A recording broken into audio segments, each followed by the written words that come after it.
শরীয়তপুরের নড়িয়া উপজেলার ভোজেশ্বর ইউনিয়নের পাচক গ্রামের পোস্ট অফিস সড়কে আজ শনিবার দুপুরে নির্মাণ শ্রমিক মোহাম্মদ জুয়েল সর্দারকে কুপিয়ে জখম করেছে দুর্বৃত্তরা। জুয়েল সর্দার একই ইউনিয়নের উপসী গ্রামের রাজ্জাক সর্দারের পুত্র। ঘটনার পর জুয়েলকে উদ্ধার করে স্থানীয়ভাবে চিকিৎসা দেওয়া হয়েছে। পরে সংবাদ পেয়ে ঘটনাস্থলে নড়িয়া উপজেলা ভোজেশ্বর পুলিশ ফাঁড়ির ইনচার্জ এসআই হারুন রশিদ ঘটনাস্থলে আসেন।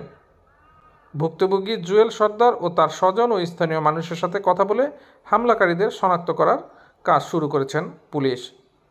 এ ব্যাপারে মামলার প্রস্তুতি চলছে। হামলার শিকার জুয়েল জানায়, হামলাকারী 4 জন এসে তার পথ আগলে তার পকেটে থাকা টাকা নেওয়ার চেষ্টা করে। সে পকেট চেপে ধরে রাখলে রাস্তার পাশের ঝোপ জঙ্গলে টেনে নিয়ে তাকে ছুরিকাঘাত করে রক্তাক্ত জখম করে হামলাকারীরা। এক পর্যায়ে তাদের কাছ থেকে ছুটে জুয়েল দৌড়ে গিয়ে রাস্তায় উঠে চিৎকার করলে পালিয়ে যায় হামলাকারীরা। আমি আইতাছি তো আমার ডাক দিছে, অনেক 3 জন খারেন না আর একজন সামনে আগাইছে, ওদিকে আগুয়ে আমার কইতাছে কি আছে, আমি আমার কি থাকবো, একই আমার মানে কান্দার উপরে হাত দিয়া হাতে তো নামনে একটা পেপার পেছেন একটা চাকুর মতো, এটা ই করে আমার পাশা উপরে আমরা কোবানি স্টার্ট করছে আর আমার ধরে রাখছে। তখন ধরে রাখছে আমার কোবানি স্টার্ট করতে আমি পাশে হাত দিয়ে দেখি রক্ত ঘুরে পড়তেছে। তখন আমি ওরা যারা দিয়ে হালাইয়া দৌড় দিছে, আমার পিছিয়ে দৌড় দিতে আবার ঘুরে গেছে, ঘুরে আমি দৌড় দিছে। দেখলে চিনি এছাড়া চিনি না একজনের, 4 জনে কালা প্যান্ট কালা শার্ট পরেন, কালা প্যান্ট কালো শার্ট, মানে একই রকম ড্রেস।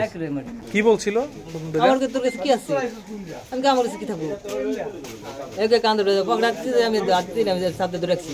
তখন পিছন তো খারে পিছনে হাত দিয়ে আমার এক হাত দিয়ে পকেটে তো করে চাকুটা দিয়ে আমার পিছনে পাশা করে করে তখন আমি পিছনে হাতে আমি সাথে আমি পিছনে হাতে দেখি রক্তের মতো রক্ত হইতেছে, তখন আমি ঠেলা দিয়ে হারায় বাঁচা দিছি। মাদকাসক্তরা এই হামলা ঘটাতে পারে এমনটি চিন্তা করছেন জুয়েলের পরিবার ও স্বজনরা। বিচার চেয়েছেন তারা। এই এলাকার ভিতরে তো এরকম মাদক অন্য কোনো অল্লগে কোনো সংসদটা থাকতে পারে, আগে পরে কোনো কিছু থাকতে পারে, যারা ওই কাজের থেকে বাইরে হইব অনেক ইয়া করে মনে হতে পারি ঘাটা, এটা মেন সেন্টার দিল মনে হতে পারি ঘাটা, ওরা যে জায়গায় কুবাইছে এগুলো মনে হতে পারি ঘাটা। তো এই এলাকার কি এরকম কোনো সন্ত্রাসী আছে আপনার জানা মতো? না, আমার তো মনে হতো এই এলাকায় কোনো সন্ত্রাসী নাই, এরকম সন্ত্রাসী নাই।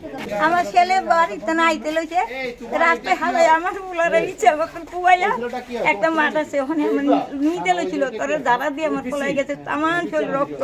তোমার কিছু হয়নি? এটা চিনে না কেউ রে, চিনলে তো বিচার করতাম।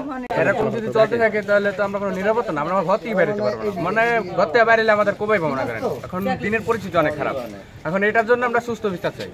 ঘটনার বিষয়ে ক্যামেরার সামনে কোনো কথা বলতে রাজি হননি পুলিশ কর্মকর্তা হারুন রশিদ। তবে তিনি জানান, মামলা হলে আসামিদের খুঁজে বের করে আইনের আওতায় আনা হবে। Mafizur Rahman, news plus 71, Shariatpur.